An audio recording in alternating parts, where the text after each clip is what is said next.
Okay, let's see very quickly um, the overall functions of these organelles. So we'll start, of course, with the nucleus. The nucleus is the most important part of the cell because it contains the genetic information and controls all of the activities of the cell. And it has some structural features that it is by its own isolated within a double layered nuclear membrane that contains pore, so it can control what goes inside the nucleus and what comes out of it.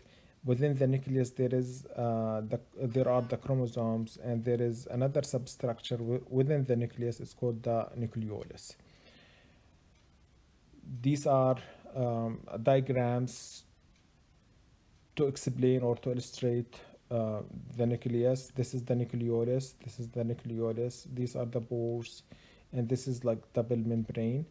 So these pores, the materials can go inside the nucleus and outside the nucleus through them. Other than that, it is the nucleus itself. It's really well supported, well protected, and the DNA and the chromosomes are within this envelope. Now, the other organelle, the other important organelle is the ribosome or the ribosomes, and these are the site for protein synthesis. And we have two types. We have free ribosomes. These are floating within the cell. See, like these little dots here, and we have fixed ribosomes. They are on the endoplasmic reticulum. Both are performing the same function, which is the protein synthesis.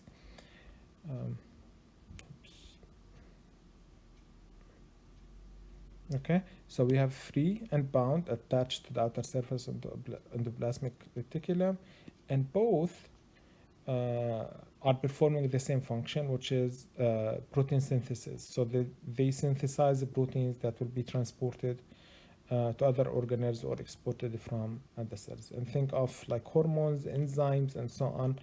All of these structures are synthesized by the ribosomes, and the blueprint is coming from the DNA. Then we have the endoplasmic reticulum. These are membranous network. So it is a membrane with so many chambers, so many like tunnels within it.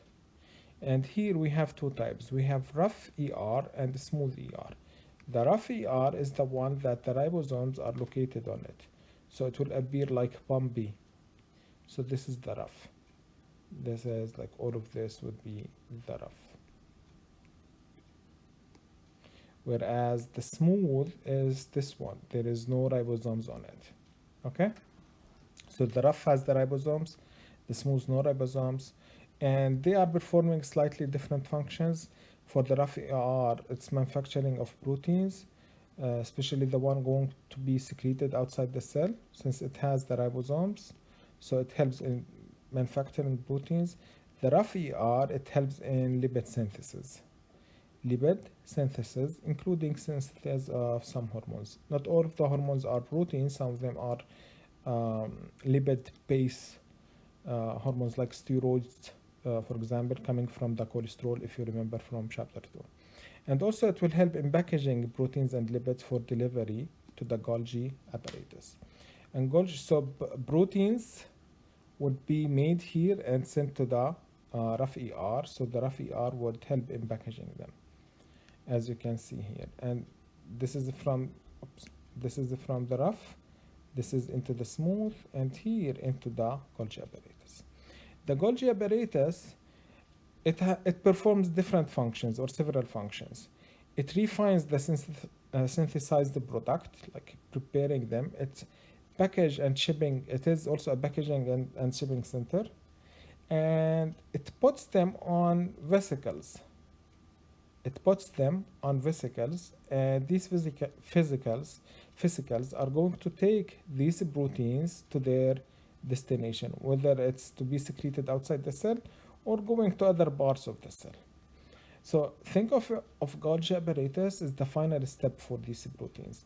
Think of it as Amazon warehouse. So you make the order, they prepare the order, everything. They attach the address label, they put it in a box, and so on. That is Golgi apparatus. That is Golgi apparatus. They put it on the truck, and the truck will deliver it to its destination. So that is exactly what happens with Golgi apparatus.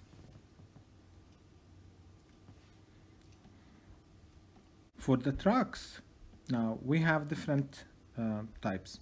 We have something called secretory vesicles. These would send things outside the cell. Endocytic vesicles, these are going to bring things from outside environment. Then we have peroxisomes and lysosomes. Lysosomes contain digestive enzymes. So things coming from outside need to be digested, need to be broken down. These will be broken down with these lysosomes. They have very strong enzymes that going to break all of these proteins, all of these lipids, and so on. Peroxisomes, think of it as a more stronger lysosomes. Peroxisomes, they contain enzymes that detoxify wastes produced by the cells or coming from outside the cell. Like for example, alcohol. Alcohol is a toxin. Our body does not tolerate it very well. So peroxisomes are specialized vesicles that dealing with such type of toxins and break them down. Okay, either like these toxins coming from outside, or the products of the cell itself need to be broken down to be safely discharged outside the cell. So that is the function of the peroxisomes. Another important organelle in the cell is the mitochondria, and the mitochondria is the power plant of the cell. It generates ATPs, and different cells will have different numbers of mitochondria. Of course, muscle cells, they will contain huge numbers of mitochondria, because these cells always produce energy and they need energy. Now, for sources of energy, as long as there is oxygen, then the mitochondria are working, and this is the cellular respiration. So what are the sources of energy? We have the fat, either triglycerides, like triglycerides. These are long-term energy storage in animals. And we have glycogen, which is the carbohydrate storage. These are short-term energy storage, and these are stored in muscles and liver cells. Whereas fats stored, of course, in fat tissues. So cells are using these mainly two types of sources to produce energy, either fat or glycogen, and that depends on the oxygen. If there is oxygen, they will use the fat. And of course, if there is oxygen, they will still use glycogen, but if there is no oxygen, mainly they will switch to break down the glycogen. Another part of the cells is the cytoskeleton. And think of these cytoskeletons as the bones of the cells. These will help to maintain the cell shape, and we have different structures like cilia, flagella, and centrioles. Each one of these organelles perform different function. We might see them later. But the basic structure of these cytoskeletons falls into one of two categories. We have either microtubules. These are structures that they have a space within them, an empty space in the middle. So these are tiny hollow tubes. Or microfilaments. These are thin but solid proteins. Okay, now both are proteins, but the difference would be if there is a little tube, excuse me, if there is a little tube inside one of them, or there is nothing in the middle. So one would be the microtubule, the other one would be the microfilaments. Microtubule usually, both of them usually would support or form a framework that supports cells, and both of them would support anchoring to other cellular structures, as you can see here. Um, so they are binding to the plasma membrane, to the proteins of the plasma membrane, and so on. They are binding to the mitochondria, to Golgi apparatus. So they would stabilize these organelles and prevent them from moving around or from swimming around. Because remember, this here, this environment is all fluid, and if we don't stabilize them, they will be swimming all the way around, and that does not work.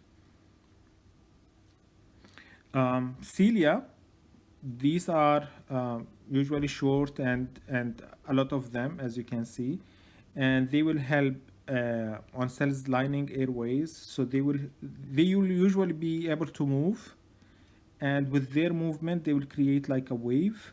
So if there is anything above them, it will move along this wave. So this is their function. Flagella, these are very long and single, and we will find them mainly in the sperms. So the sperms need to swim for long distance to reach the egg to fertilize it. So they are using this part, this is the flagella, which is an extension of their cellular membrane. Both, they have the same internal structure. The last type is something called centrioles. These are very short and rod-like microtubular structure. So these are very short, and they have like a certain pattern to locate or to appear in it, or to set within it, and these are play important role in cell division. We're not going to study them, just I think they are fun to know. Okay, I will stop here. Please post your questions to the forum and see if your classmates have other questions you can answer. And when we come back, we'll start talking about the plasma membrane and the transportation happening there.